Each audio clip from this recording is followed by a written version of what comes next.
جی خیر، ہم بات کر رہے ہیں آج کل غار ہرا اور رسالت مآب صلی اللہ علیہ وآلہ وسلم کی۔ رسالت مآب صلی اللہ علیہ وسلم جن دنوں میں غار ہرا سے واپس آتے ہیں اپنے گھر میں، تو بچے کیا کرتے ہیں؟ سرکار کے بچے وہ بھاگتے دوڑتے لپٹتے ہیں رسول اللہ سے، فرمائشیں کرتے ہیں، شوق پورے کرتے ہیں۔ رسالت مآب بھی انہیں چھوٹے بچوں کو گود میں اٹھا لیتے ہیں اور ان کے ساتھ خوش گپیوں میں، گپیوں سے مراد پلیز میرے لفظوں پہ یہ نہ جائیے گا کہ رسول اللہ صلی اللہ علیہ وسلم غلط باتیں کرتے ہیں، نہیں، قطعاً نہیں، اچھی گفتگو کو خوش گپیاں کہہ رہا ہوں میں۔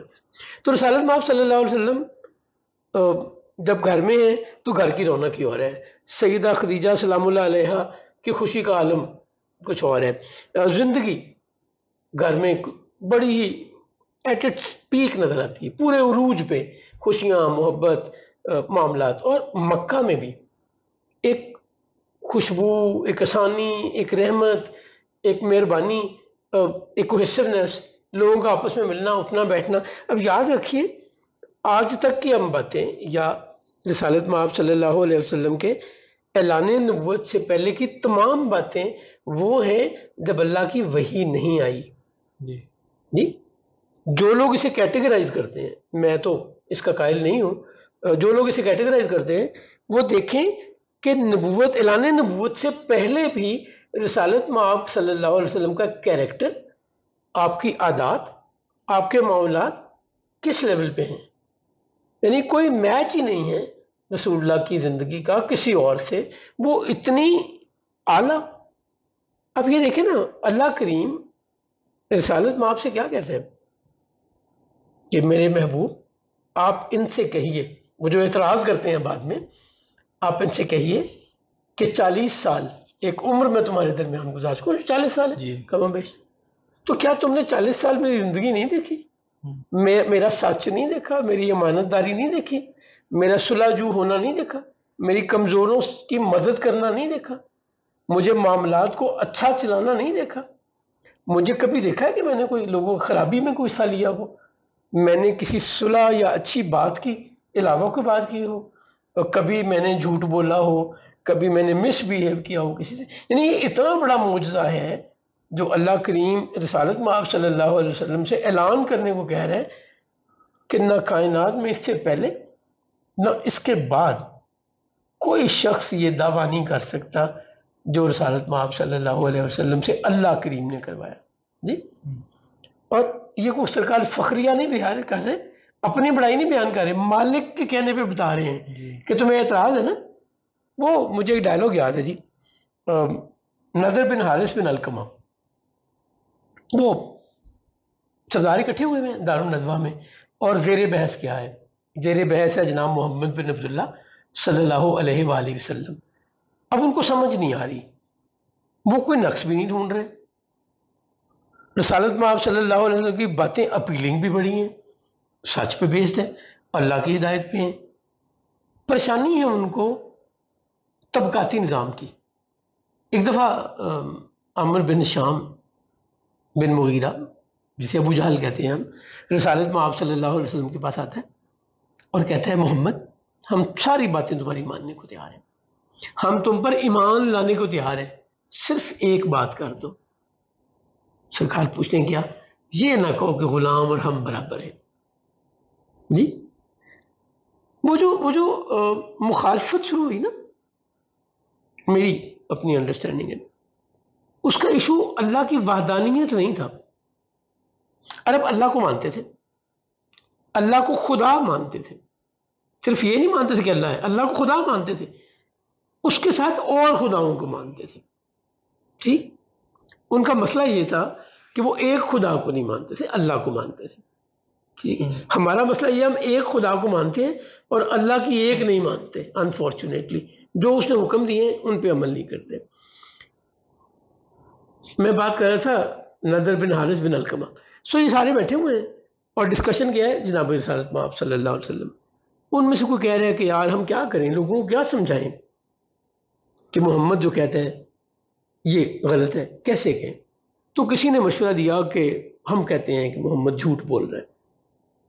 جی، تو نضر بن حارث بن علقمہ بڑا ذہین آدمی تھا، فزیشین تھا، اس زمانے کا حکیم کہیں یا فزیشین کہیں، وہ کہتے ہیں کہ رسالت میں آپ صلی اللہ علیہ وسلم کے متعلق، محمد نے ایک عمر ہمارے درمیان گزاری، ہم اسے صادق اور امین کہتے ہیں۔ اب جب اس کی کلموں میں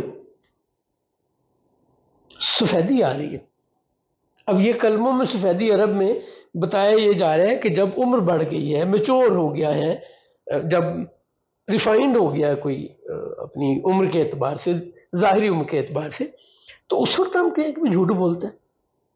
کیا یہ بات درست ہے؟ کوئی مانے گا؟ اس کا حل یہ نہیں ہے جو تم سوچ رہے ہو، اس کے علاوہ کچھ سوچو۔ اب یہ کون گواہی دے رہے؟ مخالف جی، سہیل بن عمرو بنی زہرہ کا سردار۔ سہیل بن عمرو ذہین بھی تھا اور گفتگو میں کمال تھا، اسے خطیب قریش کہا جاتا تھا جی۔ اب جیسے عرب میں کیا ان کی پرائیڈ کیا تھی؟ زبان، کلام، شاعری۔ اور جو خطیب قریش ہوگا اس کا ٹیلنٹ کیا ہوگا، جس کو یہ سارے پرائیڈ والے اپنا خطیب کہہ رہے ہیں، اپنا سپوکس پرسن کہتے ہیں۔ سہیل بن عمرو اپنے بیٹوں سے عبداللہ بن سہیل اور ابو جندل دوسرا بیٹا ہے، ان کو اکٹھا کر کے کہتا ہے محمد جھوٹ بولتا ہے، محمد غلط کہتا ہے۔ تو بیٹا پوچھتا ہے 40 سال تک آپ ہمیں یہ کہتے رہے کہ محمد کو دیکھو، وہ کیسا سچا انسان ہے، کیسی کمال پرسنالٹی ہے، اس کو فالو کرو، اس جیسے بنو۔ وہ جھوٹ تھا یا آپ جو اپنے والد کو کہہ رہے ہیں، یا آج جو کہہ رہے ہو ابو عزیز تھی کنیت، بڑا بیٹا عزیز تھا، تو ابا عزیز جو آپ کہہ رہے ہیں اس وقت یہ سچ ہے، یا 40 سال تک ہمیں پڑھاتے ہیں، سمجھاتے ہیں، آئیڈیالائز کراتے آئے ہیں۔ تو اب اس کے پاس جواب کوئی نہیں تھا سہیل بن عمرو کے بعد، تو وہ کیا کہتا ہے ہم تو اب بھی ٹھیک تھے، ہم اب بھی ٹھیک ہے۔ چونکہ انسان کے پاس جب کوئی جواب نہیں ہوتا نا تو پھر وہ اس بیس پہ، اس لاجک پہ آتا ہے۔ تو رسالت میں آپ صلی اللہ علیہ وسلم کی ساری زندگی اعلان نبوت سے پہلے اور بعد کوئی فرق نہیں۔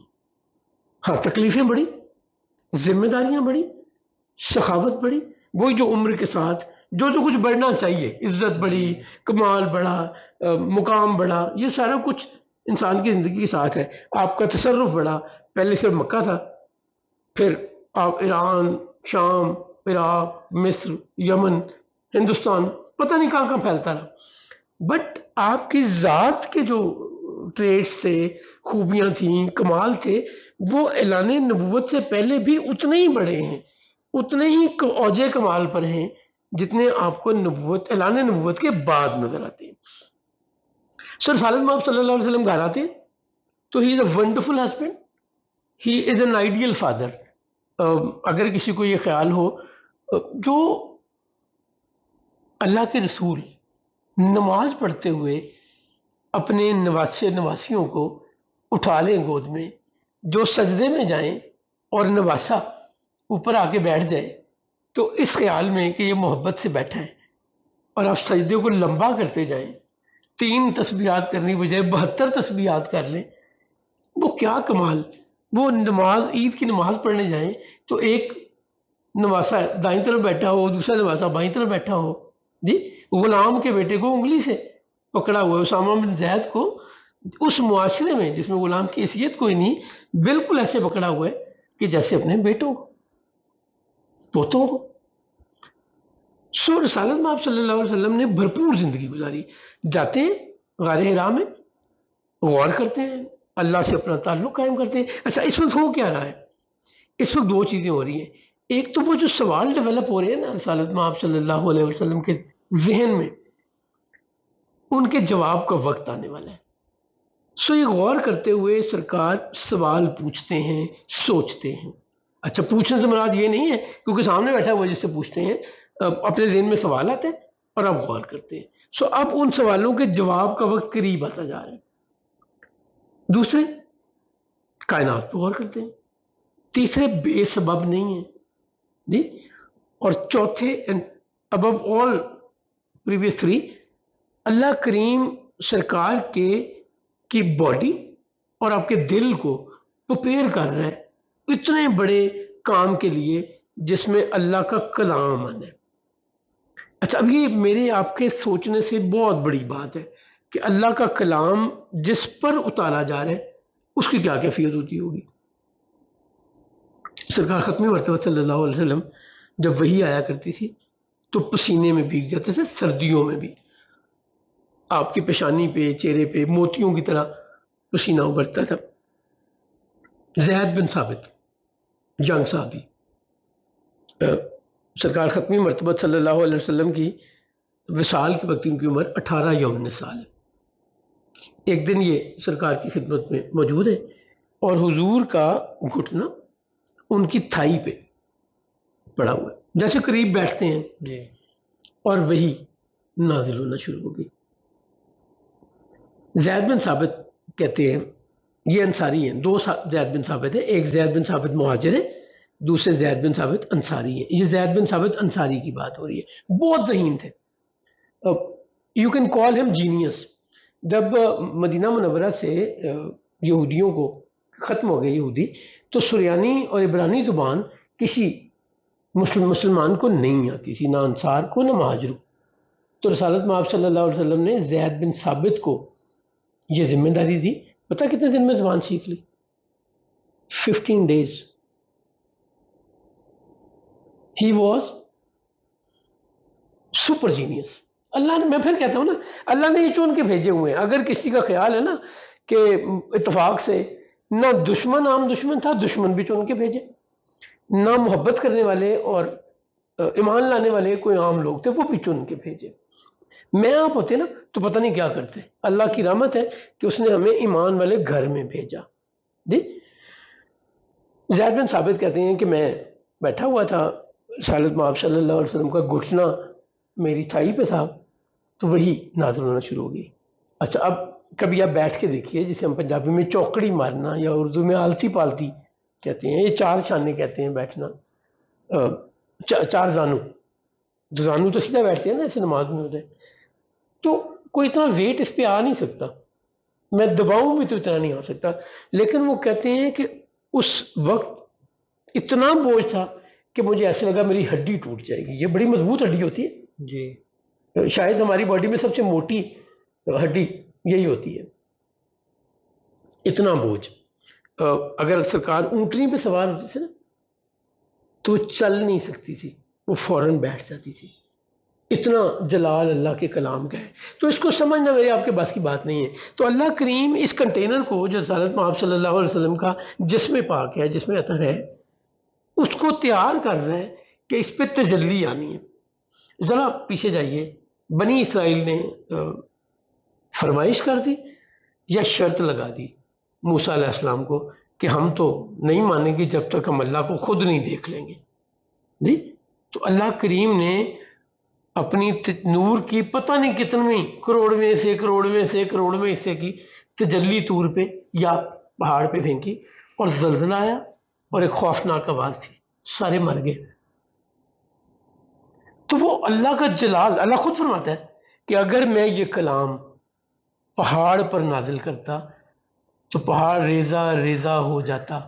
تو آپ یہ دیکھیں وہ کتنا مضبوط جسم یا کتنا مضبوط دل چاہیے، کتنے مضبوط نروز چاہیے اس کو ریسیو کرنے کے لیے. تو یہ جو غار حرا جانا ہے نا، اگر کوئی یہ سمجھتا ہے کہ انہوں نے دنیا چھوڑ دی، تجارت چھوڑ دی، گھر کی فکر کرنی ختم کر دی اور وہ تو جا کے آئسولیشن میں بیٹھ گئے تھے، تو مجھے بھی ضرورت نہیں ہے کام کرنے کی. سرکار نے زندگی میں کہیں نہیں سمجھایا، آپ نے ساری ذمہ داریاں پوری کی. جی، تو وہ سرکار پورا، اور جب آتے تھے تو رشتہ داروں سے بھی ملتے تھے، بیماروں کی تیمارداری بھی کرتے تھے، اگر کسی کمزور رشتہ دار کو کوئی سپورٹ چاہیے ہوتی تو وہ بھی کرتے تھے، اگر کوئی ایشو ہوتا تھا مکہ میں تب اس میں بھی پارٹیسپیٹ کرتے تھے. آج پھر ہم یہیں. جی ناظرین، یہ تھی ہماری آج کی نشست. آپ سے ملتے ہیں اگلی نشست میں، تب تک کے لیے اللہ حافظ.